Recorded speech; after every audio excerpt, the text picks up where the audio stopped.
James Miller had always prided himself on his quiet life. Having spent years working in architecture and design, he found comfort in the structure and calm that his profession provided. In fact, that quietness extended beyond his work and into his personal life. His home was a reflection of that, a secluded retreat on the outskirts of a small, picturesque neighborhood in Virginia. James was a man who valued peace and order, so when he and his wife, Sylvia, had chosen this particular house, it wasn't just for its sprawling lawn or charming interior, it was for its serenity. The street, lined with stately homes, had a certain tranquility that matched his lifestyle. Neighbors kept to themselves, the homes were well maintained, and the local homeowners association, HOA, maintained a calm but firm presence. James had never been overly involved with the HOA, but he didn't mind it. After all, they were just there to ensure that everyone's yard looked tidy and that no one stepped out of line. At least, that's what he had assumed. But everything changed the day Sylvia returned home after an 11-month deployment aboard the USS Truman, a nuclear-powered aircraft carrier in the Atlantic. Sylvia was a senior officer in the U.S.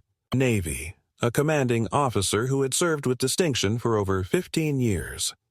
Her return was a moment that James had been anticipating for months. The thought of finally having her home again after such a long separation filled him with both excitement and a sense of relief. He'd been living alone for nearly a year, but now, as the day of her return approached, he could barely contain his joy. As the sun began to set on the evening of her arrival, James stood at the edge of their driveway, his gaze fixed on the horizon. He had gone to great lengths to prepare for Sylvia's return. The lawn had been freshly mowed, the house cleaned, and a large American flag was proudly flying from the front porch, an homage to Sylvia's service. It wasn't just a decoration, it was a symbol of her sacrifice, her commitment, and, for James, a reminder of everything that made her strong and remarkable. The moment Sylvia arrived, the entire neighborhood would know, not because of her rank, but because of the quiet dignity she carried. She arrived not in the usual manner of a civilian returning home. There were no grand parades or family reunion gatherings, no media coverage or bustling crowds. Sylvia stepped off a military transport with nothing more than her duffel bag slung over her shoulder, her Navy uniform perfectly pressed, her demeanor stoic but proud.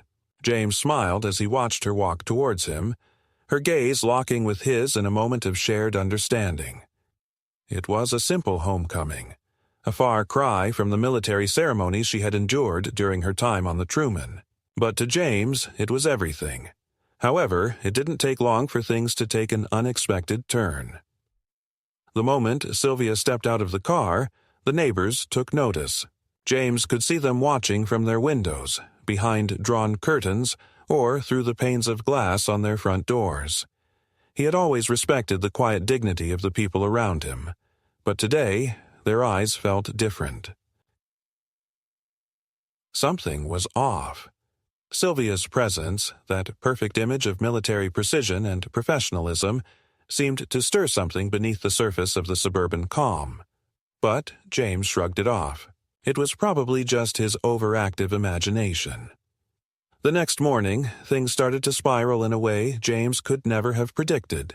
It was a bright, cool Saturday morning, the kind of morning where the sun cast long shadows on the lawn, and birds chirped lazily in the trees. James and Sylvia were enjoying their coffee on the front porch, their conversation drifting between casual topics, plans for the week, small details about their lives that had been left unsaid during her deployment. They were finally able to reconnect, to talk about everything and nothing in a way that only married couples could. But that peaceful morning was soon interrupted by a loud, persistent knock on their front door. James stood up slowly, frowning, wondering who could be at the door this early. Opening the door, he was greeted by the sight of a neighbor he didn't recognize, standing with a stern expression on his face. Behind him, two uniformed officers stood at attention, their eyes scanning the property with that clinical detachment typical of law enforcement. The man at the door, who introduced himself as Richard Carter, the HOA president, said in a clipped voice, "James Miller, I presume." Before James could respond, Richard continued, "We've received a complaint about your wife. There's some concern over her appearance in military uniform and the presence of flags outside the property." James blinked in confusion. "Excuse me?" He had no idea where this was coming from. He had lived in the neighborhood for over a decade, and he had always abided by the HOA's rules. He'd never had a problem before. Richard glanced over his shoulder at the officers, who remained silent but vigilant. "It's an issue of neighborhood aesthetics. We have strict guidelines for things like uniforms, flags, and, frankly, any display that could be considered out of the ordinary." He looked back at James, his tone condescending, as if he were talking to a child. "This is a peaceful neighborhood, and the uniform your wife is wearing, it doesn't fit the standard." James felt a surge of anger, but kept his cool. Sylvia stepped forward then, her posture straight and unwavering. "I've served my country for 15 years. This uniform is not an aesthetic choice. It's my profession, my duty." Her voice, calm but firm, resonated with authority. She wasn't going to back down. Richard turned to the officers, clearly uncomfortable with the confrontation. "We're just following protocol here," one of the officers said, his voice devoid of empathy. The officer's lack of concern for Sylvia's service stung, and James's temper flared, but he maintained his composure. He knew he had to handle this carefully. There was no point in escalating a situation that was, in his eyes, completely absurd. "If there's an issue," he said, "let's deal with it in a civilized manner. We'll comply with whatever is required, but I expect respect for my wife's service." The officers hesitated, but they eventually left without incident, taking Richard with them. Sylvia and James stood silently on the porch for a moment, the tension hanging between them. It was clear that something more than just a simple complaint was at play here. This wasn't about a uniform or a flag. It was about control, about power, and it was the first sign that things in their quiet neighborhood were about to get a whole lot more complicated. The following days were a blur for James and Sylvia. What had seemed like a minor inconvenience, a strange encounter with the HOA president and his strange complaint, quickly escalated into something much more troubling. The exchange with Richard Carter, the HOA president, was uncomfortable, but James had hoped that it would be a one-off incident. After all, it had started with what he thought was a ridiculous complaint. His wife, a decorated officer in the United States Navy, wearing her uniform and proudly displaying the American flag in front of their home. He had hoped that the matter would be dismissed, and that would be the end of it. But it wasn't. The first sign that things were not going to settle down came the following morning, when Sylvia and James were greeted by a formal letter delivered by the local postman. The envelope was thick, embossed with the official logo of the Homeowners Association, and it had a certain weight to it that made James uneasy even before he opened it. Sylvia, still in her military mindset, took the letter from the postman with an air of calm determination, though James could tell by the way she held the letter that she was already anticipating something unpleasant. Sylvia had been through far more difficult things in her life, both in the Navy and in their personal lives, but there was something about this situation, the suburban politics, the nosy neighbors, and the fact that this was a battle she wasn't prepared for, that didn't sit right with her. As James and Sylvia sat down at the kitchen table, they unfolded the letter together. The contents were not unexpected, but they were deeply troubling nonetheless. The HOA was demanding that Sylvia remove all military insignia and flags from the property within 3 days. The letter made it clear that failure to comply would result in penalties, fines, and the possible legal escalation of the situation. But there was more. It wasn't just the flags and the uniforms. The HOA had also demanded that they submit a formal review of the appearance of their home, including the landscaping, the structure of the house, and any outdoor decorations. They were to comply with the HOA's vision of conformity or face additional sanctions. Sylvia read through the letter twice before looking up at James, her expression unreadable. There was no anger, no frustration, just a quiet resolve that James had seen countless times before, especially when she faced the pressures of her military service. This was different, though. This wasn't a drill or an operation that she could simply navigate through. This was a direct attack on their way of life, on their very identity. Sylvia was the kind of person who always faced problems head-on, but James could tell this had shaken her to her core. "Do you want me to take it down?" she asked, her voice steady but with an underlying tension that James could hear. She wasn't asking out of weakness. She was asking because she knew what was at stake. James paused for a moment, the weight of the decision pressing down on him. "Absolutely not," he said firmly. "We've been here for years, and I'm not going to let anyone dictate what we can and can't do on our own property. You've earned the right to display whatever you want here. This is your home as much as it is mine." He didn't say it to make her feel better. He said it because he believed it. He didn't care if they were in some suburban enclave where appearances mattered more than anything else. This was their home, and they would defend it. Sylvia smiled, but it was a strained smile, one that didn't reach her eyes. She knew that James was right, but she also knew the real weight of what was happening.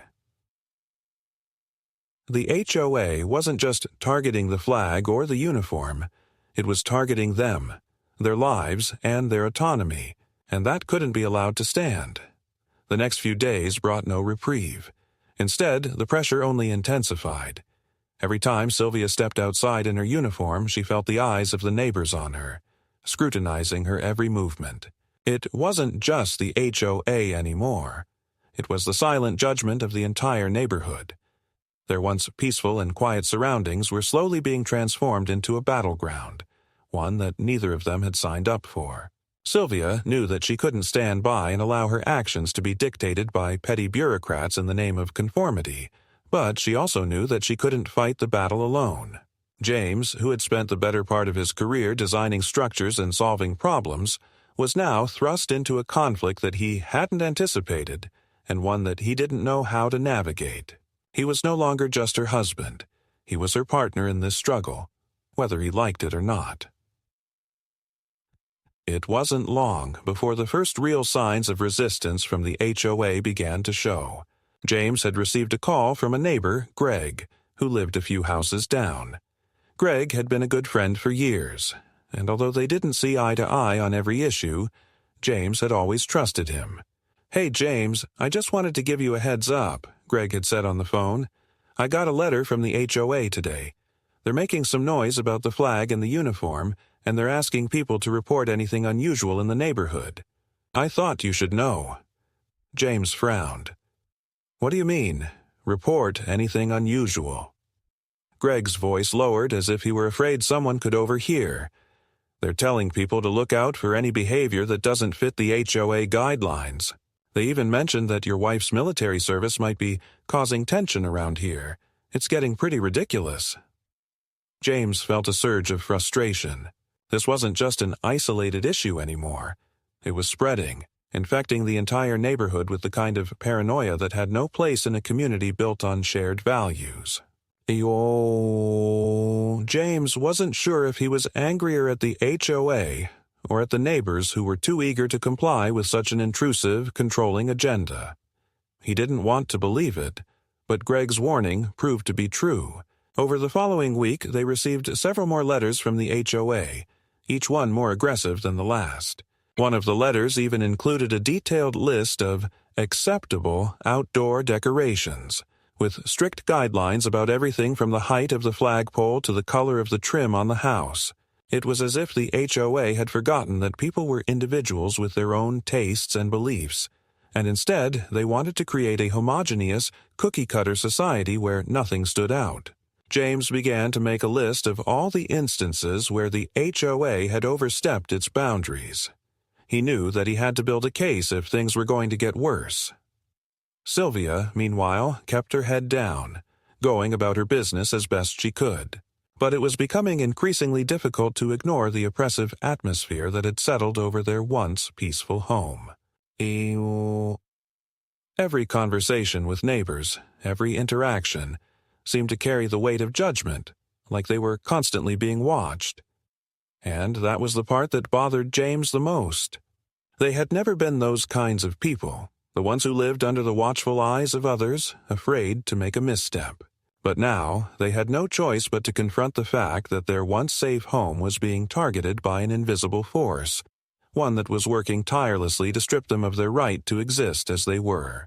At first, Sylvia had thought it was a matter of getting a few signatures, a simple meeting with the HOA, and the matter would be settled. But now, as James gathered more information, and as the pressure from the HOA mounted, it became clear that this was no simple matter. They weren't just asking for compliance, they were demanding conformity, and they weren't going to stop until they got it. James knew that eventually the situation would come to a head. The question wasn't if it would happen, but when. And when it did, he and Sylvia would have to be ready. The tension in the neighborhood had reached a breaking point. It wasn't just the escalating demands from the homeowners association, nor was it the constant scrutiny they now faced from their neighbors. It was the growing sense of helplessness that James and Sylvia felt as they tried to maintain their lives in the face of an invisible yet unyielding force. This was no longer a matter of a few letters and complaints. The HOA had made it clear that they were not going to back down, that they intended to impose their vision of conformity, regardless of the personal cost to James and Sylvia. The first real sign of the HOA's relentless pressure came when James received a letter that made the previous notices look like mere formalities.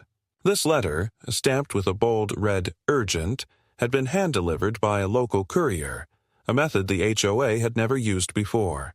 Inside, the contents were chilling. It stated that the HOA had initiated formal proceedings to conduct a comprehensive inspection of their property. This was no longer a simple issue of neighborhood guidelines. It was a full-blown invasion of their privacy.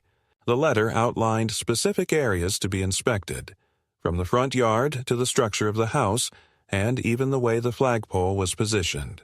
The letter also warned that if any violations were found, immediate action would be taken, including fines, legal action, and possibly even a demand for the removal of their house from the neighborhood's property rolls, effectively forcing them out of their home. James felt his stomach churn as he read through the list of violations they could be charged with. None of it made any sense. How could something as basic as a flagpole, the same one that had flown proudly in front of their house for years, be considered a violation? And yet the HOA had the power to enforce these rules, to force their hand in ways that James had never imagined. He felt trapped, his options narrowing with every passing day. Sylvia, on the other hand, took a different approach. Her instinct was to fight back, to confront the HOA head-on and demand that they respect her service, her rights, and her dignity. She wanted to go to their office, meet with Richard Carter in person, and put an end to this nonsense once and for all. James knew better than to let her do that. It wasn't just about a flag or a uniform anymore. It was about power, control, and the ability to intimidate. The HOA wasn't going to back down easily, and they were fully aware that the pressure they were applying was starting to wear James and Sylvia down. For days, the thought of the inspection hung over them like a storm cloud. Sylvia maintained her composure, sticking to her routine, but James could see the strain in her eyes, the tension in her posture. She was a woman who had led thousands of people in high-stakes situations, yet now she was struggling to navigate a far different battlefield, a bureaucratic nightmare that had no clear rules or guidelines. The subtle cruelty of the HOA's tactics wore on them both, making them feel as if they were living in a constant state of uncertainty, never knowing when the next letter, call, or visit would come. Then the day of the inspection arrived. It was a cold, gray morning, the kind of day that seemed to weigh down on everything. Sylvia was already out on the front porch when the inspectors arrived. They came in 2 cars, the kind of vehicles that suggested authority. Black SUVs with tinted windows, each one bearing the HOA logo on the side. There were 4 men, all wearing dark suits, and they moved with a purpose, as if they were conducting an operation rather than a simple inspection. They didn't knock on the door or ring the bell. Instead, they went straight to the yard, armed with measuring tapes, clipboards, and cameras, documenting every corner of the property with an unsettling thoroughness. Sylvia stood up from the porch and walked toward them, her movements deliberate and calm. She had spent years learning how to command attention without saying a word, how to project authority without raising her voice. She had been through military inspections, conflict zones, and complex operations, but this felt different. The moment she stepped onto the yard, the men paused and looked up, their eyes lingering for just a moment too long on her uniform. It wasn't just the uniform itself that gave her an air of command. It was the sheer presence she carried with her, the same presence that had earned her the respect of her colleagues and subordinates in the Navy. "Can I help you?" she asked, her voice steady but with a clear undercurrent of authority that made the men flinch slightly. One of the men, a tall figure with a clipboard in hand, stepped forward. "Ma'am, we're here to conduct an inspection of your property as outlined in the HOA's guidelines. We've already received complaints, and we need to make sure everything is up to code." Sylvia raised an eyebrow, the faintest hint of a smile on her lips. "Complaints about what?" she asked, her gaze unwavering. The man shifted uncomfortably, clearly thrown off by her presence. "The flagpole, ma'am. The uniform. There are also some issues with the placement of certain structures on the property. We're just doing our job." Sylvia looked at him for a moment, then at the other 3 men who were now systematically photographing every inch of their front yard. "Your job? This is my property, and I have the right to display whatever I choose in front of it. Do you have a warrant for this inspection?" The man hesitated. "We don't need a warrant. We're within our rights to conduct this inspection as part of the HOA's responsibilities to maintain property values and neighborhood standards." James, who had been watching from the window, felt a surge of anger that was hard to contain. He knew this was going too far beyond the normal boundaries of neighborhood regulation. This wasn't about keeping the neighborhood looking nice. This was about stripping away their sense of ownership, their sense of belonging. It was about making them feel small, unimportant. Without saying a word, he opened the door and stepped onto the porch beside Sylvia. He didn't need to say anything for the men to understand that he was now involved. The tall man with the clipboard glanced at him, then at Sylvia, before nodding in a way that suggested he was ready to move on. "We'll continue the inspection now, ma'am," he said, his tone dismissive. James stepped forward, his presence alone enough to make the men pause. "You're not continuing anything unless you provide me with the proper paperwork," he said firmly, his voice carrying the weight of years of dealing with architects and clients. "I suggest you leave my property now and return only when you have the necessary documentation to back up your claims." The men exchanged glances, their confidence starting to crack. They hadn't expected resistance, at least not this kind of resistance. They were used to people bending, giving in to their power. But James wasn't going to let them dictate the terms of his life. One of the men, the one who had first spoken, hesitated before turning toward the others. "Let's go. We'll be back with the right paperwork." Without another word, they turned and left, climbing into their SUVs and driving off in a cloud of dust. Sylvia and James stood on the porch, their eyes locked for a moment, before Sylvia let out a breath she didn't realize she had been holding. "That was too close," she murmured, her voice soft but filled with the kind of tension that had been building up inside her. James nodded, his jaw clenched. "We need to prepare for what comes next. They won't stop here." It was clear now.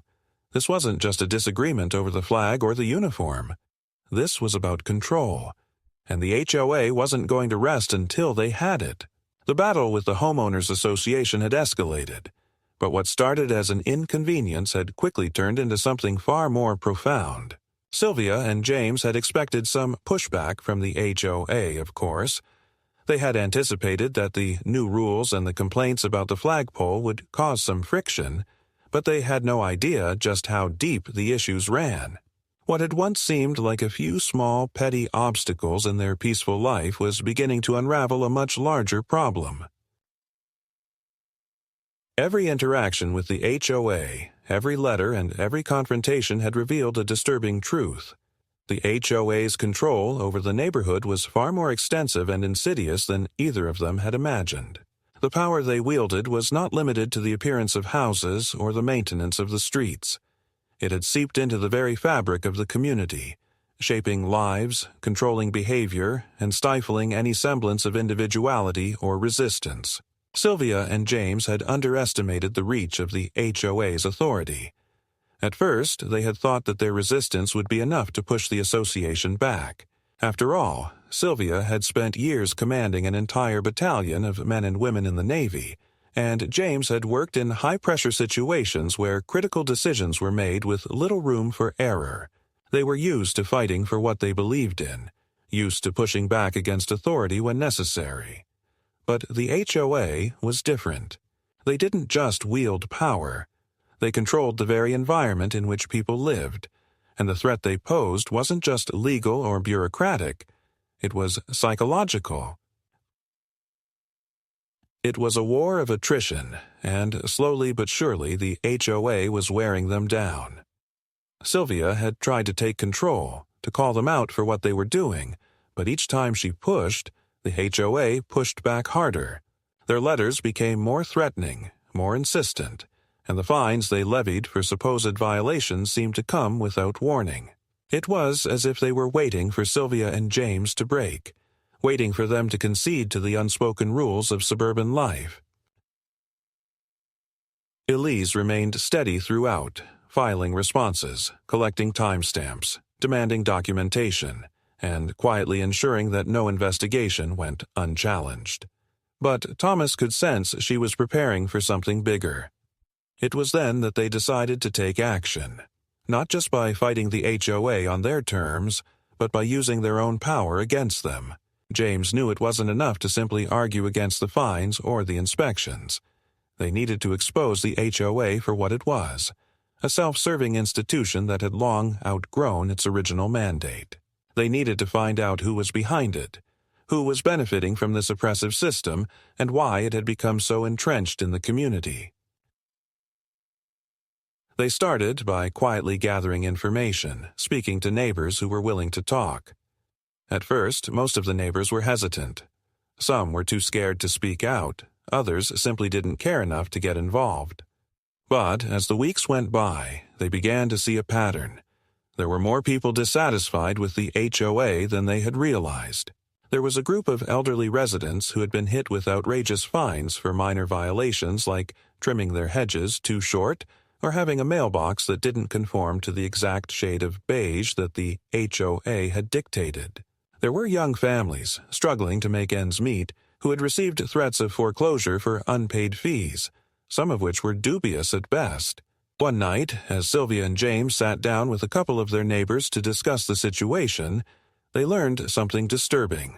A man named Carl, a retired engineer who had lived in the neighborhood for nearly 30 years, revealed that the HOA had been systematically inflating fines for years. He had done the research, he said, and it was clear that the fines levied against homeowners were far above what was legally allowed. The HOA had even been pocketing the extra money, funneling it into investments and side projects, some of which seemed to have little or nothing to do with the upkeep of the neighborhood. James felt a chill run down his spine as Carl spoke. This wasn't just a case of petty bureaucrats overstepping their bounds. It was a scheme, an organized effort to exploit the very people they were supposed to serve. The HOA had become a racket, and the worst part was that it was operating in the open, right under their noses, with most of the residents either too complacent or too afraid to see it. The more James thought about it, the more he realized that the HOA was not only interested in maintaining order, they were interested in maintaining power, and they were willing to do whatever it took to keep it. Sylvia, always the pragmatic one, had an idea. "We need to hit them where it hurts," she said, her voice sharp and focused. "We need to expose this. We need to go public." James hesitated. He knew that going public could be risky. The HOA would retaliate, and their actions could very well make things worse for the residents. But he also knew that Sylvia was right. If they didn't act now, they would lose everything: their home, their dignity, and their right to live freely in the place they had worked so hard to build. The next few days were a blur of phone calls, emails, and late-night meetings. They worked with Carl to gather more evidence, compiling documents and records that detailed the HOA's financial practices and the exorbitant fines they had been levying. They also spoke to several neighbors who had been wronged by the HOA and were willing to testify. It was a risky move. No one knew how the HOA would react, but James and Sylvia were committed to seeing this through. They were fighting for more than just their own home. They were fighting for the integrity of the entire neighborhood. The turning point came when they managed to secure a meeting with a local reporter who had covered several stories about corruption in the community. James had been reluctant at first. He didn't want to draw unnecessary attention to the situation, but Sylvia convinced him that this was their only option. The reporter, a sharp and determined woman named Natalie, agreed to look into the matter. Over the course of the next week, they met several times to review the evidence and discuss their strategy. When the story broke, the response was immediate and overwhelming. The local news outlets picked up the story, and soon, residents from all over the area began to speak out about their experiences with the HOA. The once tight control the association had maintained over the neighborhood began to crumble. People who had been too afraid to speak up now found their voices, emboldened by the knowledge that they weren't alone. Sylvia and James became symbols of resistance, not just against the HOA, but against the system of control that had stifled their lives for so long. But the HOA didn't go down without a fight. The moment the story hit the news, they began to push back with everything they had. Lawyers were hired, threats were made, and an emergency meeting of the board was called.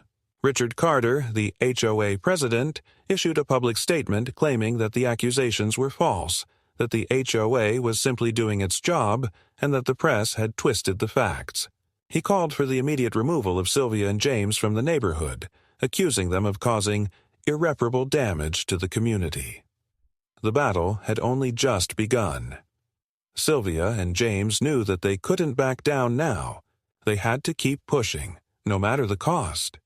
They had to expose the HOA for what it really was, an organization that had lost its way, that had grown too powerful, and that had no regard for the people it was supposed to serve.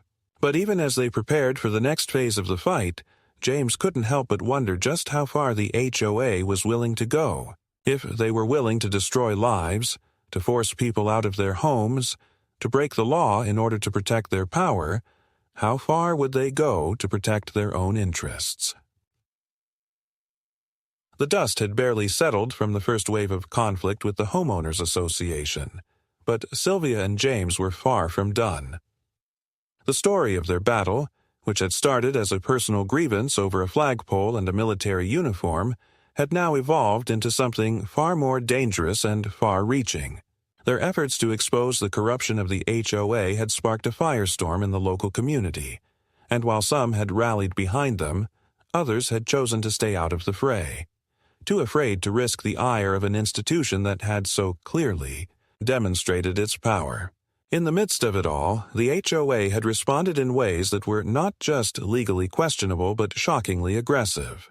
They had, as expected, hired a team of lawyers to fight back against the allegations, and those lawyers wasted no time in filing a slew of counterclaims, painting James and Sylvia as the aggressors, the instigators of chaos within a once peaceful neighborhood. Richard Carter, the president of the HOA, took center stage in the media, trying to convince the public that their actions were justified, that the fines and violations they had imposed were simply the result of following the community's established rules and regulations. Oh, but as much as they tried to control the narrative, the damage had already been done.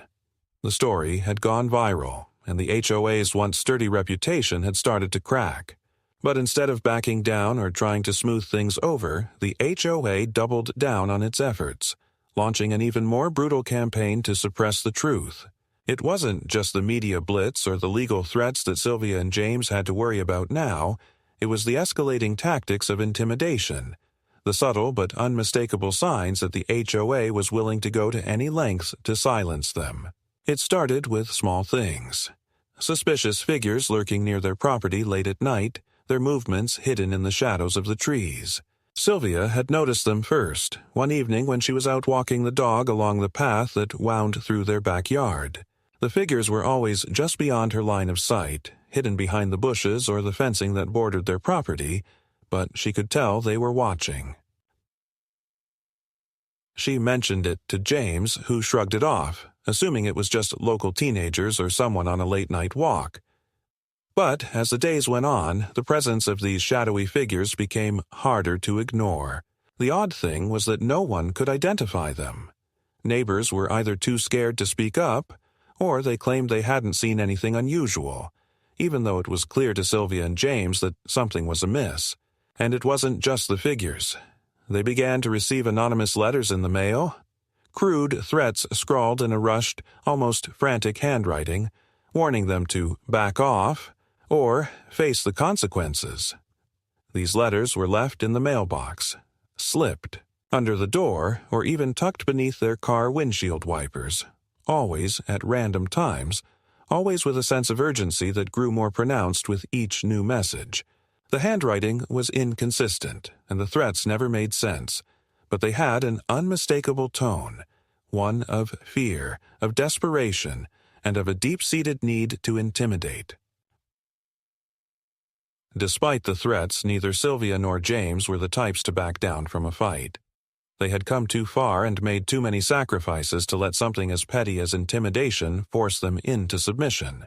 They knew what was at stake, and they were ready to keep fighting for their home, for their dignity, and for the integrity of their lives. But as the pressure mounted, they realized that the stakes were even higher than they had anticipated. The HOA wasn't just trying to remove them from the neighborhood. They were trying to destroy everything they had worked for, to crush their lives piece by piece. It became apparent that the HOA's real goal was not simply to enforce rules, but to maintain control over the residents, to keep them compliant and fearful, ensuring that no one ever dared to question the system they had built. The next escalation came in the form of a legal maneuver, one that sent a shockwave through the neighborhood. The HOA had filed for a court injunction to remove Sylvia and James from their home. The claim was that their actions, speaking to the press, organizing residents, and speaking out against the association, had created an atmosphere of hostility and disruption.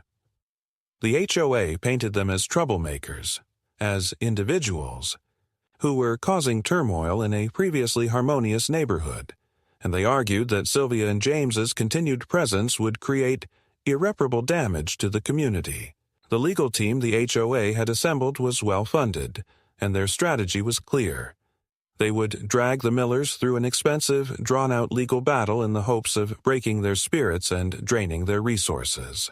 They knew that Sylvia and James weren't wealthy by any stretch of the imagination. They had built their life together slowly and carefully, and the thought of being forced to sell their home and leave was something they couldn't even entertain. They needed to fight back, and they needed help. Sylvia immediately called their lawyer, a no-nonsense woman named Lisa Thompson, who had been advising them since the conflict with the HOA had begun.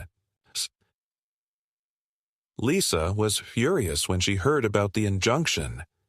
"This is outrageous," she said, her voice seething with frustration.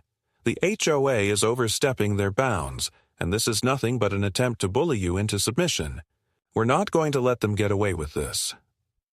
Sylvia appreciated Lisa's fire, but she knew that the stakes were higher now. They weren't just fighting for their home. They were fighting for the rights of every homeowner in the neighborhood who had ever been intimidated or oppressed by the HOA's corrupt practices. The next few weeks were a blur of court dates, legal motions, and meetings with Lisa. Sylvia and James had to face the reality that this wasn't going to be resolved quickly or easily. The HOA had deeper pockets and a more entrenched network, and they were willing to use every dirty trick in the book to win. They filed motions to delay the case, attempting to wear Sylvia and James down. They filed more counterclaims, accusing them of defamation and of endangering the safety and security of the community by spreading rumors and instigating unrest.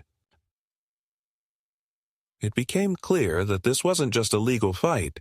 It was a war of attrition, a game of nerves, and the HOA wasn't playing by the same rules as everyone else. But Sylvia and James weren't backing down. They had come this far, and they weren't about to let their home be ripped away from them.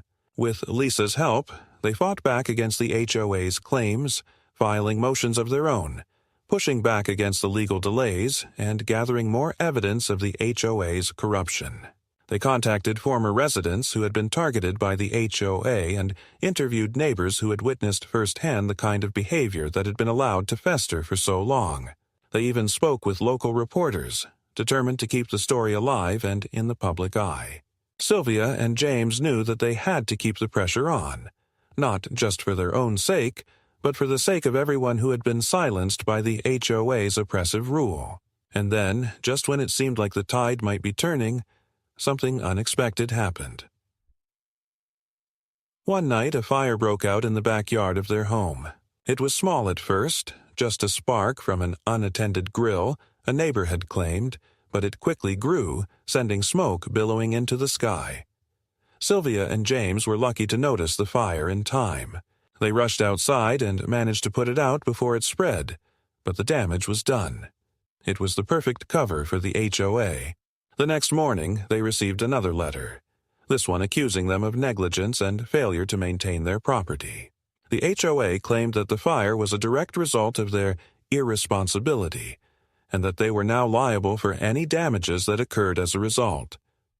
Sylvia and James were furious. This was no accident.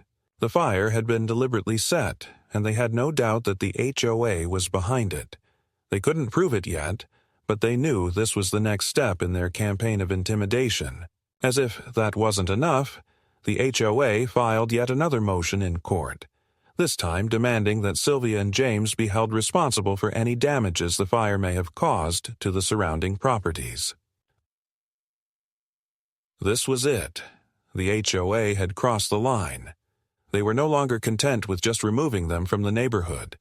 Now they were trying to bankrupt them, to ruin their lives in any way possible. But Sylvia and James had had enough. They weren't going to let this go any further. They knew they had to act fast, and they knew they had to hit the HOA where it hurt. In their pocketbook, in their reputation, and in their ability to control the lives of the people they had subjugated for so long. The tension between James and Sylvia and the Homeowners Association had reached its apex. The battlefield now a dangerous ground where both sides were determined to come out victorious. But the HOA had miscalculated one important thing. They had underestimated Sylvia and James, and more importantly, they had underestimated the resolve of people who had nothing left to lose. What had begun as a small disagreement over a flagpole and a military uniform had turned into an all-out war, one that neither side could afford to lose.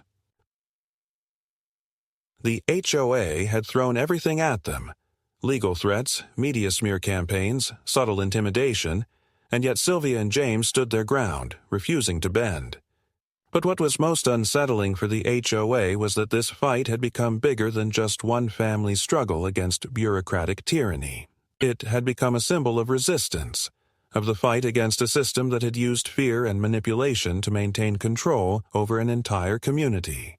And when James and Sylvia had begun gathering evidence, reaching out to former residents, and pushing their case into the public eye, it had taken on a momentum of its own.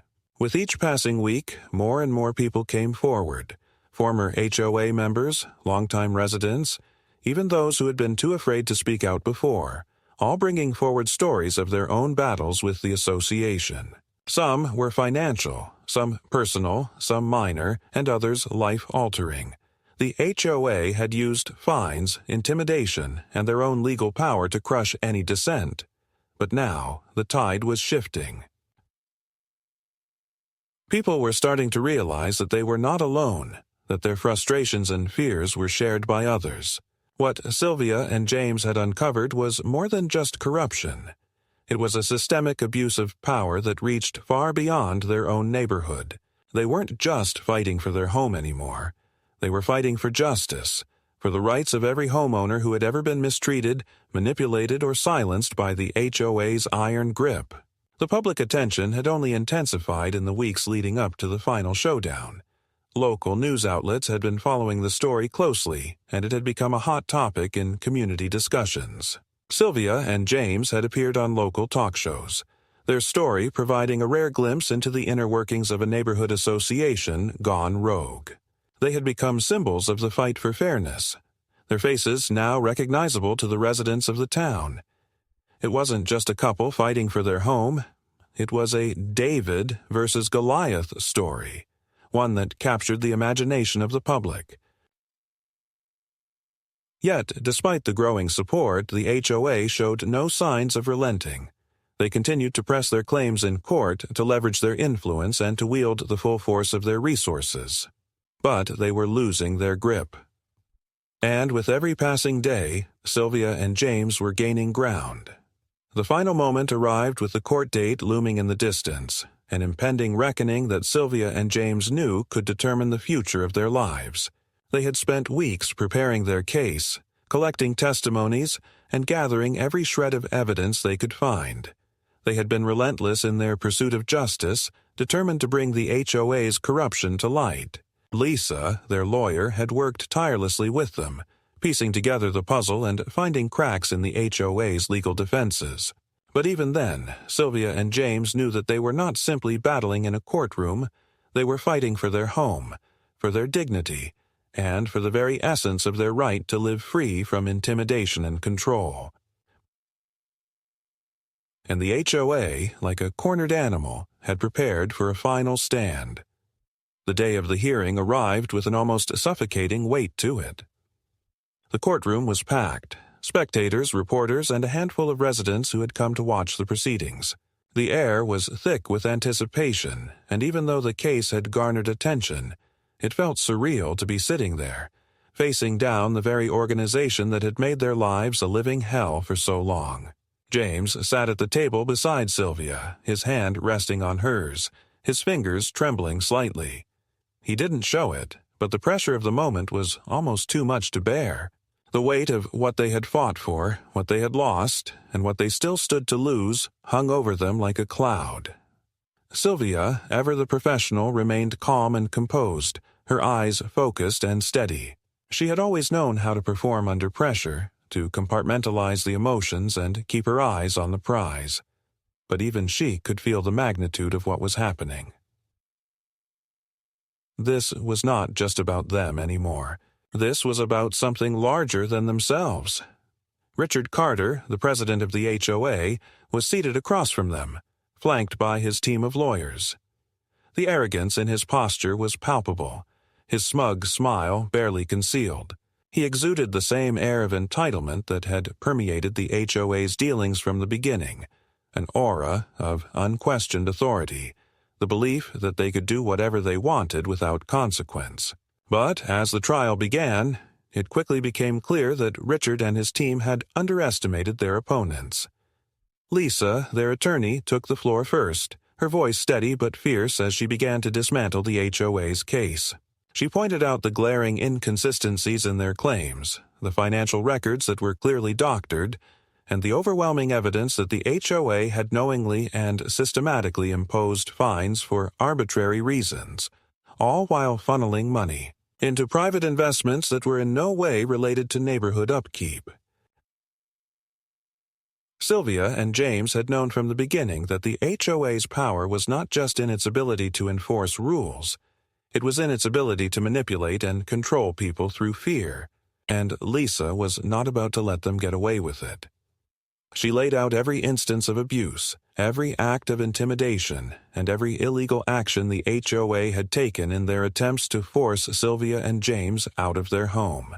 As the evidence mounted, Richard's smug smile began to fade. He shifted uncomfortably in his seat, trying to maintain his composure, but it was clear that the walls were closing in on him. The jury, who had been attentive, if not a bit skeptical at first, was now visibly moved by the gravity of the case.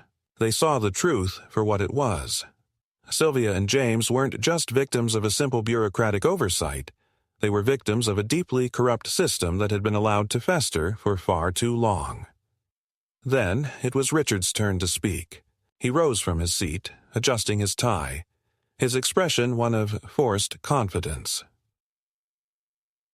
He attempted to refute every point that Lisa had raised, but his words came out in a way that sounded rehearsed, lacking conviction. The more he spoke, the more transparent his lies became. He tried to paint Sylvia and James as troublemakers, as radicals who wanted to destroy the peaceful nature of the community, but the evidence presented by Lisa had already shattered that narrative. As the trial wore on, the tension in the courtroom grew. Every word, every argument was another step toward a resolution. But then, as if sensing the battle was slipping away from him, Richard pulled one last card from his sleeve, an attempt to discredit the Millers by accusing them of being responsible for the fire that had been set in their yard. The accusation hung in the air like a heavy weight, a last-ditch effort to undermine everything they had fought for. But Sylvia was ready. Without missing a beat, she stood up, addressing the court with a calm authority that silenced the room. "I've served my country," she said, her voice unwavering. "And I have never, not once, been responsible for any act of violence or destruction. What you're suggesting is nothing but a smear. The fire was set intentionally, and we know who's behind it." The room fell silent. Richard's face turned crimson, his jaw tightening. He had been caught. The Millers weren't just fighting for their home anymore, they were fighting for truth. And the truth had a way of coming to light, no matter how much the HOA tried to bury it. The jury deliberated for what felt like an eternity, but when the verdict was finally delivered, it was a victory, one that reverberated far beyond the courtroom. The HOA was found guilty of numerous charges, including abuse of power, illegal fines, and financial misconduct. Richard Carter was removed from his position, and the HOA was ordered to pay restitution to the residents they had wronged. Sylvia and James were awarded not only damages but also the public apology they deserved. The courtroom erupted in applause as the decision was read aloud. Sylvia and James, their hands clasped tightly together, felt a wave of relief wash over them. They had won. But it wasn't just their victory. It was the victory of every resident who had ever felt powerless, who had ever been intimidated by the HOA's authoritarian rule. It was a turning point, a moment where the system had been forced to answer for its actions. As they left the courtroom, James and Sylvia looked at each other, their faces worn but triumphant. The battle was over, but the fight for justice had only just begun. The courtroom, once a scene of tension and conflict, had fallen silent as the final verdict was read aloud. James and Sylvia stood together, their hands intertwined, each feeling a profound sense of relief that they had, against all odds, emerged victorious. The fight that had started as a simple dispute over a flagpole, a uniform, and the right to live without constant scrutiny, had morphed into something much larger, a battle against an entrenched system of control and manipulation that had long gone, unchecked. And now, after everything, they had won. The HOA, with all its power, all its legal maneuvering, had been forced to face the consequences of its actions. The weight of that victory settled heavily on James and Sylvia's shoulders, but it also brought with it a sense of finality, a recognition that the nightmare they had been living through was finally over. Outside the courtroom, the world seemed different. The air, which had once felt thick with pressure and uncertainty, now felt lighter, freer. The constant sense of being watched, of being judged, had dissipated with the ruling. Sylvia, standing beside James, felt the first true sense of peace she had experienced in months. It wasn't just the victory in court that gave her this feeling. It was the knowledge that they had fought for something larger than themselves, that they had not only protected their home, but had exposed the truth about the HOA to the world. The once seemingly omnipotent HOA had been shattered, its control over the neighborhood broken. It was as if a veil had been lifted, and Sylvia could finally breathe again. But their victory didn't come without its costs. The months of stress, of legal battles, of fighting for their right to exist without fear had taken their toll. James could see it in Sylvia's eyes, the fatigue, the weariness that only comes from long, drawn-out conflict. She had spent so many years leading others, carrying the weight of responsibility on her shoulders. But this fight had been different. It had been personal, and the emotional toll had been immense. For James, the journey had been equally grueling. He had always prided himself on his ability to problem-solve, to navigate through difficult situations with logic and reason. But this had been different. This had been a fight against an institution that didn't play by the rules, an institution that wielded its power like a weapon. And yet they had both stood strong, their resolve unbroken. In the days following the verdict, the neighborhood began to change. The news of the HOA's corruption spread quickly, and residents who had once kept their heads down now felt emboldened. Sylvia and James had become symbols of resistance, and their story was now a rallying cry for those who had long been silenced by the HOA's oppressive grip. The local media, which had followed the case closely, continued to report on the fallout, and soon other communities began to take notice. Sylvia and James were contacted by residents from other neighborhoods, all of them eager to learn how they had taken down the HOA and what steps they could take to reclaim their own communities from the stranglehold of these powerful organizations. The victory also had ripple effects within the legal community. Lawyers who had once been reluctant to take on cases against homeowners associations now saw a path forward. Sylvia and James had proven that it was possible to fight back, to stand up against the bullying tactics of these organizations and win. Legal professionals began to reach out, offering their services to those who had been similarly wronged, helping them navigate the complex world of HOA regulations and legal battles. It was clear that their case had set a precedent, one that would be felt for years to come. Despite the growing support and the positive changes that were taking place in the community, there was still the matter of the HOA's lingering influence. Richard Carter, the president of the HOA, had been removed from his position, but the damage he had caused was not so easily erased. The HOA's actions had left a scar on the community, and the residents knew that it would take time to rebuild the trust that had been shattered. For some, the idea of living in a neighborhood controlled by an HOA was no longer appealing. There was talk of disbanding the organization altogether, of finding a new way to govern the neighborhood, one that was more transparent and accountable to the people who lived there. Sylvia and James were approached by several neighbors who expressed interest in forming a new community council, one that would replace the HOA and allow for greater participation and input from the residents. It was an exciting prospect, but it was also one that came with its own challenges. Building a new system of governance wouldn't be easy, especially after the years of fear and control that had defined the community. But James and Sylvia were up for the challenge. They had already fought one battle, and now they were ready to help lead the charge for a better, more equitable future for their neighborhood. As the weeks passed, life began to settle back into a new routine. Sylvia returned to her work, her role in the Navy as steady and demanding as ever, but now with a new sense of purpose. The battle she had fought in the courtroom had been one of the most difficult of her life, but it had also reinforced her belief in the importance of standing up for what was right. She had never been afraid to face adversity head-on, but this fight had shown her just how much was at stake when power is allowed to go unchecked. She had always thought of herself as a protector, someone who defended those who couldn't defend themselves, and now, more than ever, she saw the importance of that role in every aspect of her life. James, too, found a new sense of clarity. The legal battle had tested his intellect and his patience, but it had also taught him the importance of persistence. He had always been someone who worked behind the scenes, designing, planning, and organizing. But this fight had shown him the value of taking a stand, of not allowing the forces of bureaucracy and power to dictate the course of his life. The victory had reignited his passion for problem-solving, but it had also reminded him of the importance of standing firm in the face of injustice, even when it seemed like the odds were stacked against him. One evening, several months after the court case had ended, James and Sylvia sat on their front porch watching the sun dip below the horizon.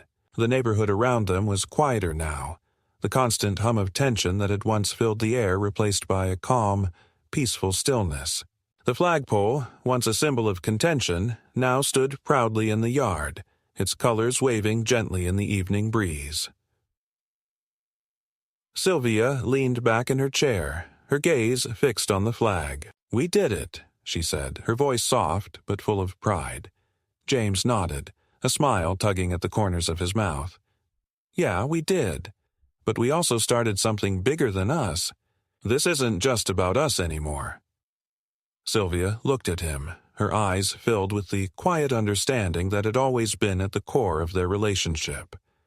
"No, it's not. But it's a start, and sometimes that's all it takes." The neighborhood had changed, but so had they. Sylvia and James had fought for their home, for their dignity, and for the rights of everyone who had ever felt powerless. They had taken down a corrupt system, but they had also built something stronger in its place, a community that understood the power of standing together, of pushing back against the forces that sought to control them. The battle had been long and hard, but in the end, it had been worth it. As the evening sky turned dark, James and Sylvia sat in silence, knowing that while their fight had been won, the work was far from over. The future was theirs to shape, and together they would continue to build the kind of world they wanted to live in, one where freedom, justice, and community were the pillars upon which everything else stood.